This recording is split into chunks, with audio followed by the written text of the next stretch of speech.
Nightstalker, and this is my winter holiday special. In my family, we celebrate both the Saturnalia and Yuletide, two solstice-related festivals. The two overlap, meaning this year, our winter celebration goes on for 16 days straight. Now, you'd think that'd be great, and it is, don't get me wrong, but that's also 16 days for things to go sideways, no matter how hard you plan. On the first day of solstice, we decked out our halls with garlands of evergreen, sprigs of holly, wreaths, stockings, snowflakes, snow golems, lights, and, of course, a tree covered in ornaments. But then the tree fell over and staked our vampire friend, turning him into a pile of glitter. Which some would call a win, like Van Helsing or maybe an interior decorator, I suppose. But still, we liked that vampire. Then, on the second day of solstice, we went to the mall. You wouldn't believe the bargains I found today. Morrigan, I thought we agreed to only spend $20 on our secret Sleipnir gifts. Or did you buy gifts for everyone? Gifts? What are you talking about?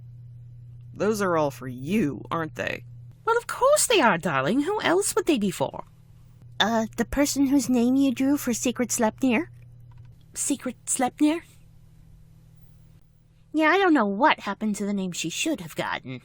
But you figured out how to fix the problem, having everyone else write down the names they drew, then having an outside party look it over to see who was missing, and tell Morgan who it was. So it all worked out fine. And after that, we had fun getting our picture taken with the mall Santa, didn't we? Oh, he was such a good sport about wearing an eye patch to be our Odin Mjolnir for us. Yeah, he was, and we got a great picture. So it wasn't really a bad day after all, I guess. But the third day of solstice, we designed solstice cards. And then I tallied up how much it would cost to print them, what with good paper and ink and envelopes, and how many stamps we needed, and realized it was going to cost a small fortune to send them. I mean, 8 people, each with about 20 friends we wanted to send cards to. That's 160 cards. But then you got the great idea to post them on social media. Yeah, but it's just not the same, you know? You're right, it's better. Because everyone got to see all the cards we made, and we reached way more people than we would have by snail mail. Well, yeah, there is that. Let's see, what happened next? Oh, on the 4th day of solstice, we went to caroling.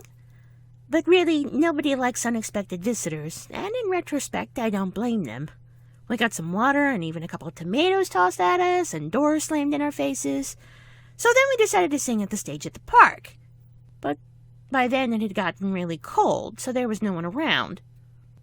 Yeah, so we came home and sang indoors instead, no big. Without an audience, and you got laryngitis. Yeah, I still had fun. And no one missed hearing him talk the next day. Hey! And we did have an audience. I live-streamed it. You what? Without asking? We were going to sing in public anyway. What's the difference? Well, how many hits did we get? Let me look. About 1,500. So the difference was probably about 1,400 people. Can you get retroactive stage fright? Because I feel like that's what I have. Oh, don't be silly. You have a wonderful singing voice. Look, someone even said so in the comments. Wow, they really did. Moving along before he gets to the inevitable negative comments. On the 5th day of solstice, we had a ritual. Saturnalia was still going on, and it being the actual day of the solstice itself, it was also the beginning of Yuletide. We invited the gods, the elements, and the souls of our ancestors to our celebration. We exchanged gifts. We stuffed stockings with hay and carrots for Sleipnir, and found horseshoe cookies in them the next morning. We cast spells of cleansing, burned a Yule log, and made wishes for the coming solar year. And then we tried to do the symbolic passing of power from the Holly King to the Oak King. But Gary and Frecky got into a paw fight over who would get to be the Oak King. Anyway, after that, we feasted. Then we joined Odin and the fair folk and the spirits of the dead on the wild hunt for the Yule boar, blessing the land as we went, and threatening to eat a few errant humans along the way. Only you and Frecky did that, you gluttons. I'm on a human-free diet. It's not like we actually ate anyone, and they shouldn't have been out after dark when the hunt is on. Pretty sure modern humans don't know that rule. Anyway, we were having a good time, until we came across the Drogue, basically zombies, and ended up fighting them off until the sun was reborn that morning. It really was a lovely sunrise. It was, that's true. Needless to say, after having stayed up about 24 hours, For the 6th day of Solstice, we slept the whole day long. Or we tried to, through the sounds of nearby construction. On the 7th day of Solstice, we baked cookies. But because we have a variety of food sensitivities in our family, a lot of it involved experimentation with alternative ingredients. And so, very little actually turned out to be, edible. We still had fun trying. And the sugar cookie snowflakes were a big hit.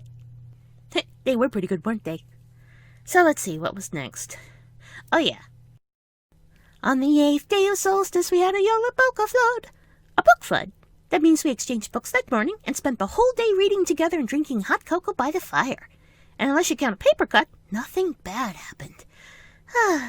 The 9th day of Solstice is the birthday of Mithras. He was an ancient Indo-Persian sun god who, like many gods, was later adopted by the Romans.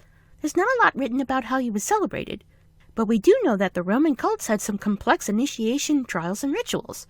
So we spent the day playing sun-themed games we'd made up that test one's skills, particularly in combat.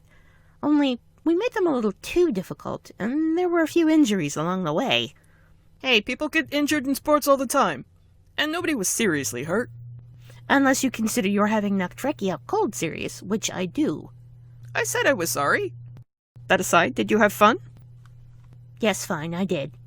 Especially when I kicked your butt during the archery tournament. And don't forget the sun catchers we made after that. Yours was so pretty.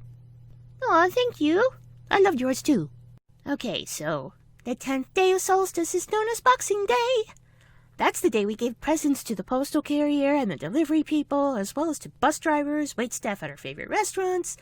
Basically, anyone who is usually tipped and who have made our lives a little easier over the course of the year. Except, turns out that having a special day for this doesn't really work when any of the people you want to give a gift to turns out to have the day off. And the replacement postal carrier looked a lot like our regular carrier, and it wasn't until I handed them the envelope that I realized that it wasn't actually the same person. So now there's an extra gift I have to get. Do you really regret giving a stranger a gift, though? No, you're right. They might not be our regular mail carrier, but they do the same job for somebody. Or maybe they're the backup that lets everyone else have a day off from their regular routes. Whatever the case, giving is good, period. On the 11th day of Solstice, we had a snow day. We went around the neighborhood, shoveling the sidewalks and people's driveways. We went ice skating and sledding, we had a snowball fight, and we made snow golems and snow forts. But Morgan twisted her ankle by stepping in a hole hidden by the snow. Apalakios hurt his back shoveling. Soul Chaser got a bit of frostbite on his paws, and poor little Medina slipped in the ice and bumped her head, so we spent half the night in urgent care. But at least Medina didn't have a concussion, and Morgan, Soul Chaser, and Apalakios are all fine now. And think of all the people we helped out by shoveling. True, I'm glad we did it for other people's sakes. And I liked making the golem and the snow forts. But then, for the next 3 days of Solstice, everyone had a cold. No, we had a holiday movie marathon, and just had mild colds during it. The shows were a good distraction, not to mention a good way to make sure we all stayed resting.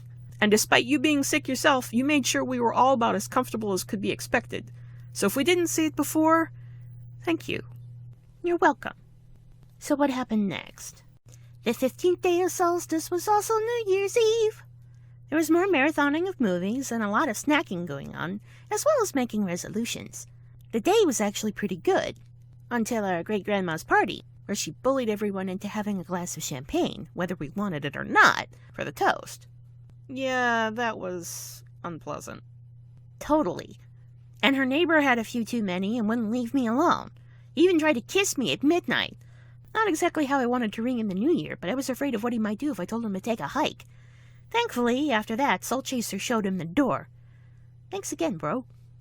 I only wish I'd noticed sooner that he was bothering you. I'll try to be more aware from now on.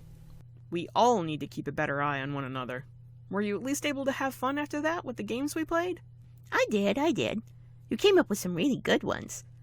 And, having played games until sunrise the next day, on the 16th day of Solstice we slept the whole day long again. Or we tried to, until the Mary Lloyd came a-wassailing. Freggy let it in, and subsequently it ate all the food in the house and drank all the drink, so we had to go grocery shopping instead of sleep.